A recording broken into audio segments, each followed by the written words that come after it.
Next up, Crystal Palace away at Selhurst Park for Tottenham after that 1-0 win against AZ Alkmaar. In the week, continue our 100% winning record in the Europa League. If you're new to the channel, don't forget to smash the subscribe button. It's free to do so and it helps the channel grow. Let's crack straight into it. Crystal Palace, they've had a bad start to the season, only 3 points in the table. They find themselves in and around that relegation zone. They're in it at the moment as we speak. Winless. Nobody really saw this coming with Crystal Palace under Oliver Glasner. Yeah, they're really good last year. I think losing both Joachim Andersen and Michael Olise as well were absolutely massive and hugely negative for them. Olise, that partnership before with Eze, almost like Son and Kane for us. Andersen, I don't think it's talked about enough how much of a mistake I think that was to let him go and how much that's affected them. They could have easily taken them, what was it, 60-65 million that Newcastle offered in the end for Mark Gay. I think they were right to reject it at the start. They should have accepted it in the end. Instead, they've got less than half the amount for Andersen, and they've lost that experienced head, that real leader in the heart of the defence, and they haven't really replaced him very well. For me, I think Dean Henderson's had a difficult start to life for Palace, and Nketiah's had a difficult start to life as well. He's gone nearly 13 and a half hours without scoring in the Premier League. Mateta, shadow of his old self last year. Palace were up and firing last season, at the end of last season under Oliver Glasner. Mateta scoring for fun. Can't do that now.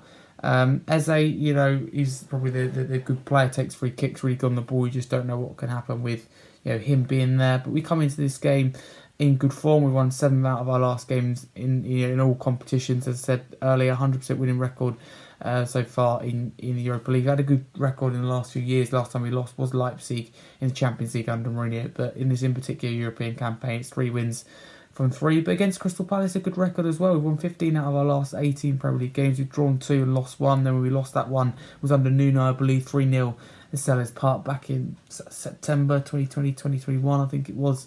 That was an awful game. We went there, you know, top of the table as well. But in this game, team news-wise, both Jed Spence and Son are expected to be unavailable. Spence definitely, and just said in his you know, post-match presser, if you like, post-match interview, that Spence will rejoin training next week. Son isn't still 100% and is, you know, expected to be unavailable for this game.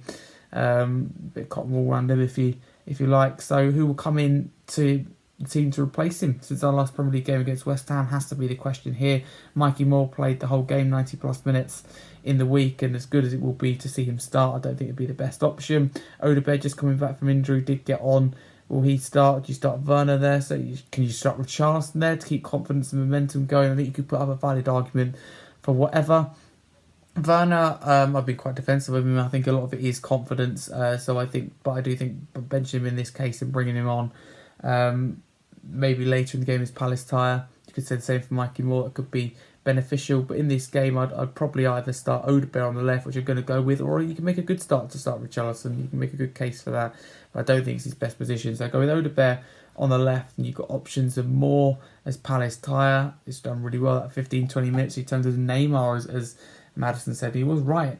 It was Neymar Moore, I think, or whatever you want to call it, in against AZ Alkmaar. I know obviously the opposition B was our best player at times in that game. Really good on that left hand side. Can play both sides, but in particular really good on that left hand side. Werner, I think, needs to spell away from the team for confidence and come into the game, come into us hopefully winning.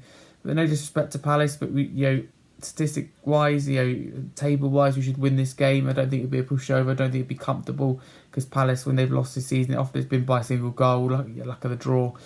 If you like, and as I said, Eze around, you just don't know what can happen. Nketiah is capable of a good performance, but team news for them, they have Wharton and Decore unavailable. It's absolutely massive. Wharton's a massive player for them, so that's obviously good news for us.